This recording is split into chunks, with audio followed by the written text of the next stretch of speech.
souvent mes élèves disparaissent. Ils apparaissent parce qu'il n'y a plus de motivation.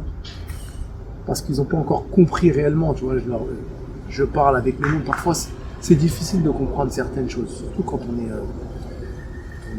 est jeune.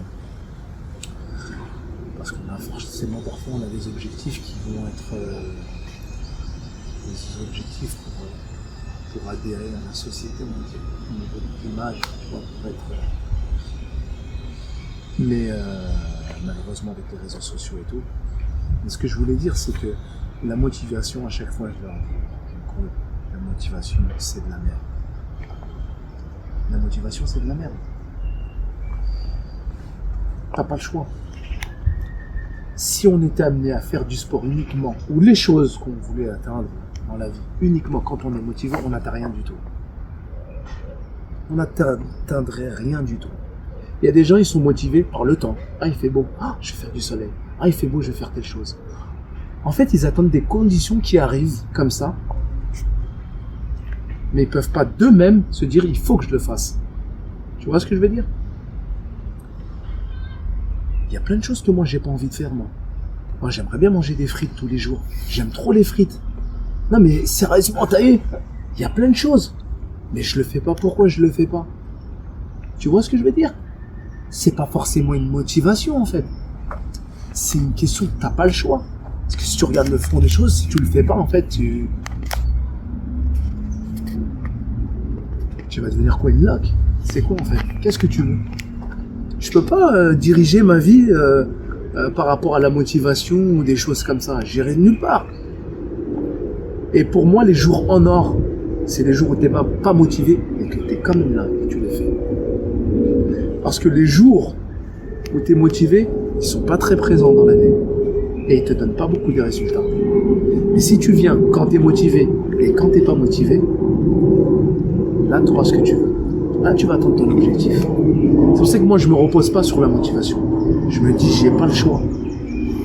Tu vois. Comme tout à l'heure je t'ai dit mets-toi dans des conditions.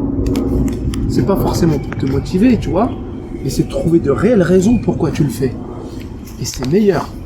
Et t'as vu, tu m'as dit j'ai presque envie de pleurer. Parce qu'il y a les émotions, il y a plein de choses. Tu trouves de réelles...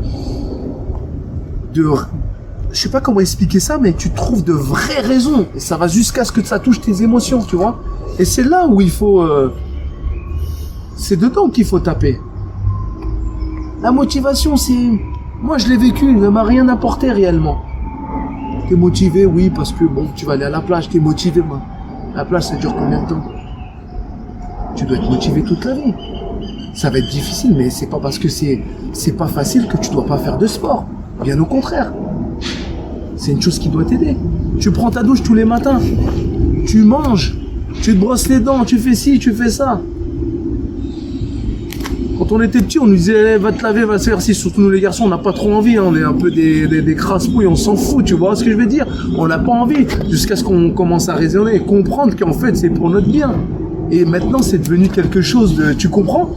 C'est automatique, tu vois, il faut travailler, il faut que ce soit comme ça le sport, il faut que ça devienne ta raison de vivre, comme respirer, comme manger. Ça doit pas être secondaire, c'est une chose qui doit intégrer, qui doit faire partie de toi. Tu sais quoi, quand tu dis ça, j'entends deux choses. Je me dis, avec le recul, je pense qu'on n'avait pas trop envie de se doucher parce qu'on savait que dans tous les cas on allait retranspirer, on allait refaire un effort, donc on savait que ça servait à rien. En plus, toi t'as connu les douches une fois dans la semaine? Non, j'ai pas connu. Comment la crasse-pouille? J'ai pas connu ça. Moi c'était la douche le dimanche et la deuxième c'était les jours de piscine tellement il fallait faire des économies d'eau. C'était une vérité. Et la deuxième chose, c'est une question du coup, c'est toi quand t'es pas motivé, bah qu'est-ce qui te pousse à te lever le matin pour faire du sport quand même, pour atteindre tes objectifs quand même? Parce que j'ai besoin, en fait je suis en quête tous les jours, que ce soit à travers le sport. Le sport c'est un outil. Les gens que je fréquente, les lieux que je fréquente, mon travail, ce sont des outils pour atteindre ce que je suis, pour me sentir bien. Tu comprends? Donc j'ai pas le choix. Parfois j'ai pas envie d'aller travailler, même si j'aime bien mon travail. Mais je le fais parce que je regarde plus loin que que la paresse qui me traverse, tu vois. Je regarde beaucoup plus loin. Je sais ce que ça va m'apporter. C'est pour ça que je le fais, je me lève. Quand tu as un examen, je sais pas, moi j'ai pas passé le bac et tout, mais bon, tu as un examen. Et que tu dois passer cet examen-là. Tu vas te lever la nuit, tu vas réviser. Et ça fait chier en fait. Là, t'es en train de réviser. Mais si tu te dis, je sais pourquoi je le fais, et que tu persévères, et qu'à la fin, tu obtiens. Parce que tu sais que tu es obligé de passer par là pour obtenir en fait ta victoire derrière. Tu comprends? Si tu veux obtenir, comment dire, ton diplôme, si tu veux obtenir ton objectif, il faut que tu passes par des choses où parfois tu n'as pas envie de les faire. Sinon, c'est pas possible. La vie, elle est faite de... Moi, je me pose sur mon canapé, je regarde Netflix, allez, reportage animalier, qu'est-ce qui se passe? On a la même chose. C'est pareil pour les animaux. L'être humain et les animaux, c'est pareil. Tu vas voir un tigre, il est là, ou un lion. Ils sont là, ils n'ont pas mangé depuis une semaine, qu'est-ce qu'ils font? Ils sont en train de faire des efforts. Et nous, on voit juste le moment où ils attrapent la bête. Mais je peux te dire que parfois, c'est une semaine sans attraper la bête. Jusqu'à ce qu'on voit les côtes. Et ils ont foi, ils lâchent pas.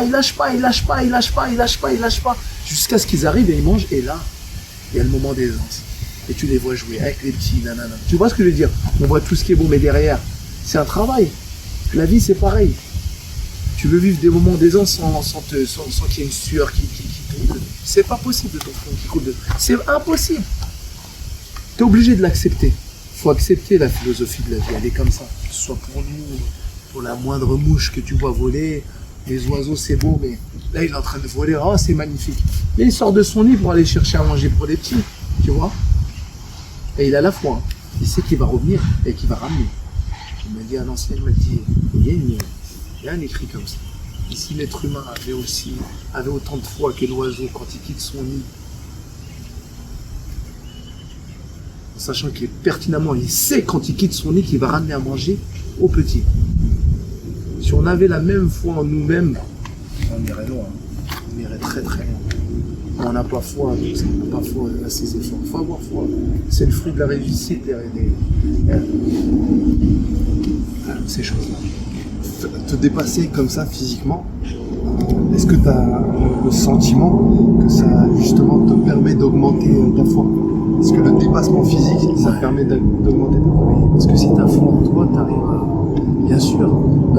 Tu parles de quelle foi? La foi en soi-même ou la foi de manière générale?